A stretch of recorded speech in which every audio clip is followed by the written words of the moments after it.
Can you talk a little bit about the sort of challenges of doing a sort of realistic colony kind of idea, or realistic any near future idea? Yeah, I'd be happy to. It is extremely complex to do a show of this nature. Our pilot director, Terry McDonough, did an amazing job. He directed episodes 1 and 2 and 9 and 10, but it was extremely difficult. We are dealing with zero gravity and microgravity and spaceships that don't naturally, there's nothing like gravity plating or artificial gravity in our show. It's when ships are under thrust and gravity exists, people have weight. When they stop in space and they drift and they're not under thrust, they're weightless. And so we're trying to do things that generally are not done for very good reasons, because you have to fly people. Every shot becomes a visual effect. You have wire removal. The sets have to be constructed differently. But we're trying really hard to bring an element of, physics, not just for, because we like math. It's like, it is, although I used to be an engineer, so I do like math, but it's like, it has more to do with expressing the show in realistic terms, or as realistic as you can get in drama, of people, human beings who have come out into space, who live under different conditions of gravity, whose bodies are affected by these things, and as their bodies are affected by these things, they're culturally affected by these things. That people who live on a space station in reduced gravity, who live out there for most of their lives, cannot go back to Earth under normal gravity and breathe and walk and do these things. So what's happening is the physical reality of space and living away from Earth has changed them relative to Earth, and this is now creating stresses and conflicts socially, economically, politically between these places. And so humanity is starting to sort of kind of break apart and factionalize and tribalize once again in a different way. And that current and that theme runs underneath the show. I was struck by something you said before about how it's sort of man repeating past mistakes and everything, which sort of makes the show both futuristic and historic at the same time. Right? Very much. Yeah, that's absolutely part of it. One of the things that we've been trying to touch on is, a book that we talked about early on was The Guns of August, which was about the beginning of World War I. It was how all of these great powers, these great states, through a series of misunderstandings and treaties and misapprehensions of motivations, all ended up in a conflict that none of them wanted to have.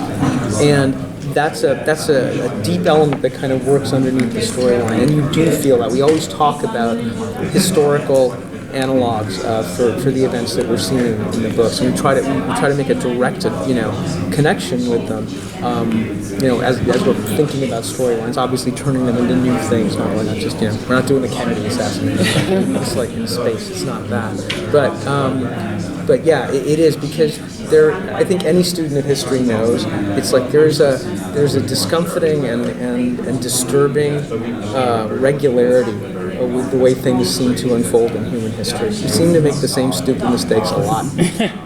And I think that says something more about us than it does about history. And clearly, you don't think this, but I'm going to ask it anyway. Is there a certain point where you think TV is going to be oversaturated with genre programming? Well, it's a very good question. I think you could certainly make that case, especially with superhero dramas right now. It feels like there's too one superhero too hard. There will be one. There will be one that doesn't work. There will be one that just seems a little bit boring. What I like about The Expanse is that there aren't superheroes in it.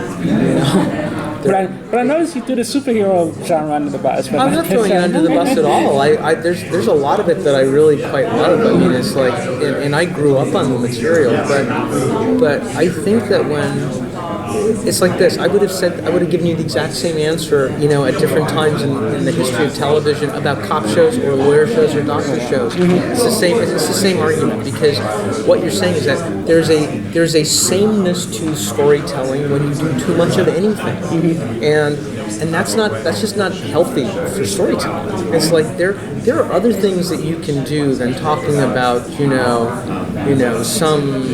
some person who discovers they have powers and must struggle with responsibility and whether they can use it for good or ill. It's like it's the same fucking story. And I think science fiction generally actually has a lot more diversity in it than that story does, I'm sorry, right? what was Doesn't that? science fiction as a general topic have a lot more diversity in it than many other things? Great science fiction has tackled a massive number of stories and topics and philosophies and it's a big, beautiful, wonderful genre, which I have loved since I was a kid, and I did a lot of years of cop shows myself, and one of the reasons, after I was done with CSI, it was I really wanted to get back in the genre because it allows you to explore things that you can't do, and it's not.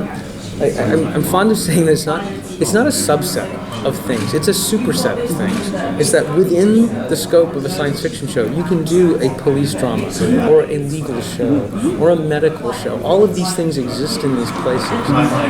What makes it difficult and different than doing a period drama, because it's not quite the same as a period drama, is you have to envision everything as the way it might be. You don't have the luxury of being able to look at pictures or reading a book that details how exactly everything is and look back upon it with the benefit of hindsight and understand what was interesting about it or difficult about it or complicated about it. You have to both project it forward and then analyze it and then understand it and then realize it dramatically. It's a different problem. And to be fair, though, the science fiction question, though, I mean, we actually want to thank Syfy for bringing science fiction back to TV, because there's actually been a dearth of it. Yeah, right, space, I don't think especially. I don't think we're in any risk of oversaturating at this I point. agree. This is like we've I got agree Dark with that. Matter, we've I got agree with that. Expanse, Yep. I mean, we've got Killjoys. It's fantastic. And that actually is what I love about the new regime at Syfy. They've made a concerted effort to say this is the kind of show that should be on our air.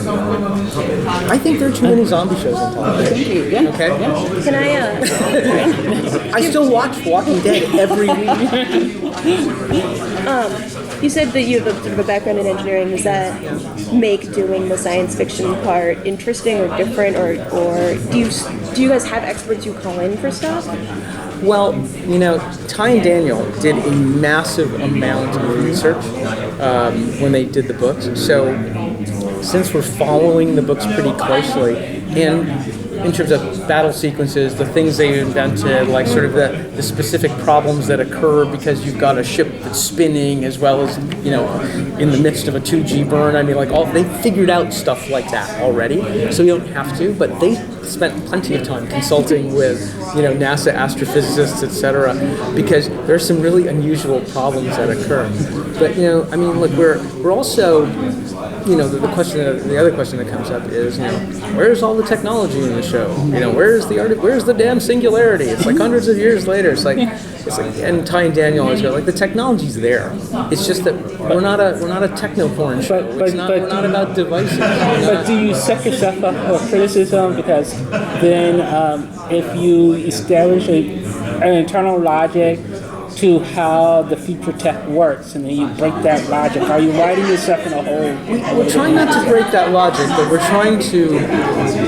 The logical underpinnings of the world are slightly different. It's like what we've set up is a world in which artificial existence exists, in which people have been probably genetically engineered to some extent for disease resistance and radiation resistance and muscle growth, acceleration. It's just we don't talk about these things. It's just life. It's at the just time, life. and you accept it as you go into the story. That's it. As you know, Bob, And then, I said genetically and then true. I'm going to ask you the unpopular diversity question. Let me just follow this for 1 second. It's like, think of it this way. It's like you get into a car and you go, my, this internal combustion engine is extremely efficient. I am extremely happy with how it gets me to 60 miles an hour. Nobody talks like this. Just get in the fucking drive. And it's like, so that's the world that we're trying to make, is that it's there, it's uncommon to the pop, but it exists. And then that's the aesthetic of the show.